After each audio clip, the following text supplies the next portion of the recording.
Assalamualaikum warahmatullahi wabarakatuh. Jumpa lagi dengan saya Amirul Yaksep di channel ini. Teman-teman semua, pada kesempatan ini saya coba berbagi sebuah opini hukum ya berkaitan dengan apakah semua persoalan pengadaan barang jasa pemerintah itu harus berujung pada tindak pidana korupsi. Nah, pertanyaan ini menarik ya, karena sebagian besar perkara-perkara korupsi itu terjadi dalam proses pengadaan barang jasa pemerintah. Namun pertanyaannya, apakah pengadaan barang jasa pemerintah itu berpeluang terjadinya tindak pidana korupsi? Nah, ini yang kemudian kita akan jawab dalam kesempatan channel ini. Jadi teman-teman semua, bahwa pengadaan barang jasa pemerintah itu selama ini sering ditempatkan sebagai salah satu sektor paling rentan ya terhadap tindak pidana korupsi. Kenapa begitu? Karena anggaran tersebut memang memiliki dasar karena banyak perkara korupsi yang bersumber dari proyek pemerintah, mulai dari pengaturan tender, kemudian markup anggaran, ada pekerjaan fiktif, sampai pada kolusi antara pejabat dan penyedia gitu. Nah, namun kemudian ini tidak menjadikan setiap persoalan pengadaan barang jasa pemerintah itu sebagai perkara tindak pidana korupsi yang merupakan pendekatan yang harus kita kritisi begitu. Nah, pendapat saya bahwa tidak semua kesalahan ya dalam proses pengadaan barang jasa pemerintah itu harus dipaksakan masuk ke dalam ranah tindak pidana korupsi. Kenapa?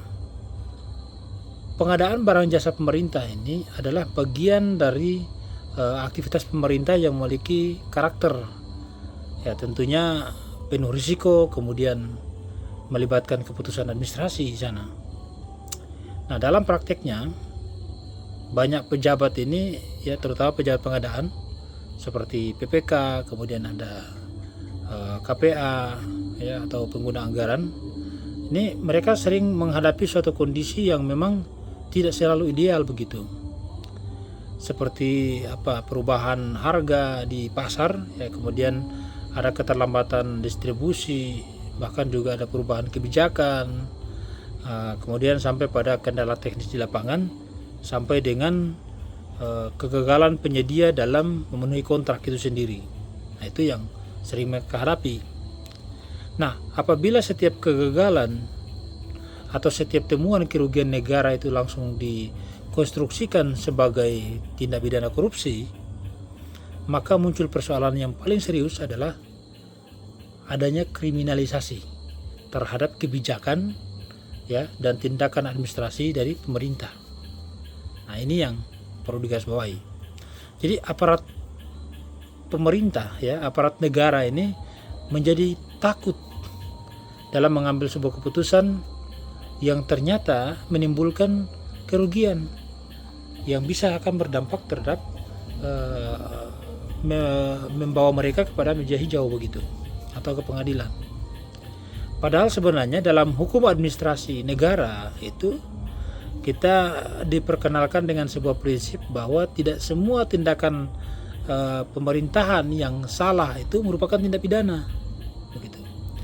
Ada perbedaan mendasar antara kesalahan administrasi ya, kemudian ada wan prestasi, dan ada perbuatan pidana korupsi. Nah, ini harus kita bedah, berbeda ini dalam karakter tuh. Nah, kesalahan administrasi ini berkaitan dengan pelanggaran prosedur atau tata kelola pemerintah ya, pemerintahan maksudnya. Sedangkan tindak pidana korupsi itu harus mampu dibuktikan bahwa ada penyalahgunaan kewenangan yang itu kemudian ada niat jahatnya, itu ada mens reanya ya, dengan tujuan untuk memperoleh keuntungan yang kemudian teraktualisasi dalam bentuk actus reusnya itu. Nah, itu secara melawan hukum. Nah, itu yang baru kemudian bisa kita arahkan ini sebagai sebuah tindak pidana korupsi. Nah, sementara dalam pengadaan barang jasa pemerintah ini ya tentu berbeda begitu ya. Pandangan yang berbeda ini harus kemudian kita berikan. Tidak bisa dipungkiri bahwa sektor pengadaan barang jasa pemerintah ini menjadi ruang di mana sering dimanfaatkan untuk melakukan korupsi. Perlindungan terhadap pejabat itu supaya tidak mudah dikriminalisasi, ini tidak boleh kemudian berubah menjadi sebuah ruang perlindungan bagi pejabat itu untuk melakukan penyimpangan.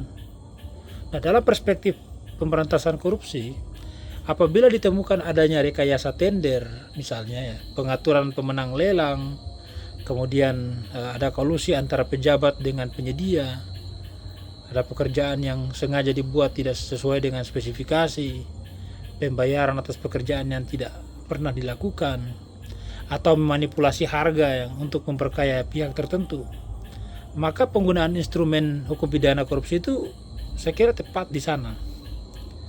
Sebab negara ini tidak boleh kehilangan kewibawaannya dalam melindungi uang rakyat.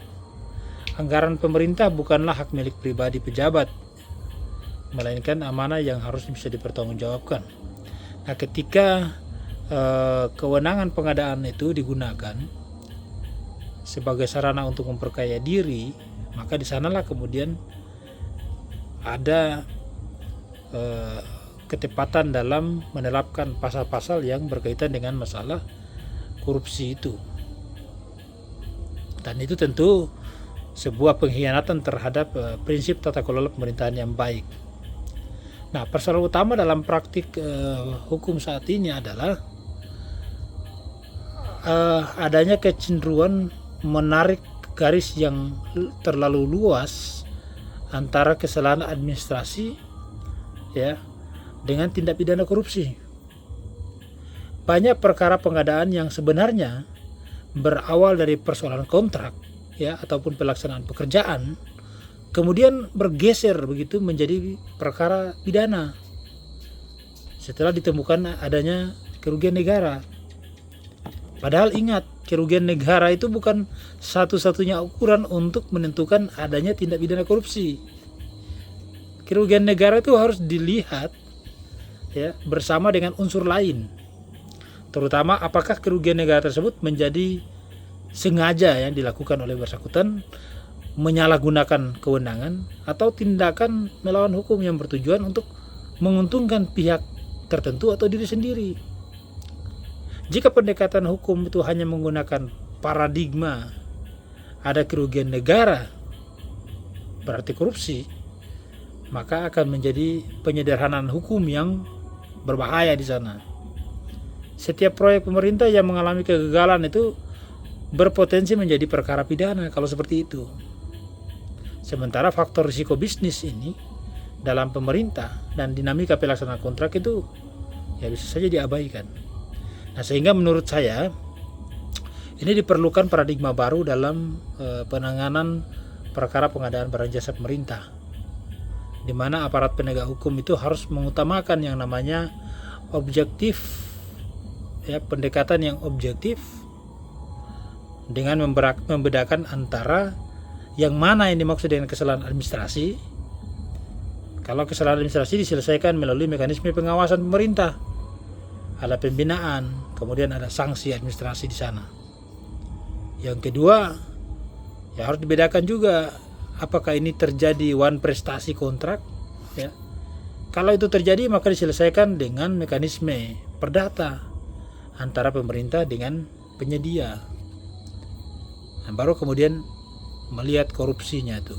Kalau korupsi itu diproses melalui hukum pidana apabila di sana terdapat unsur penyalahgunaan kewenangan, memanipulasi data, memanipulasi, kemudian ada kolusi, ada keuntungan pribadi dan sebagainya.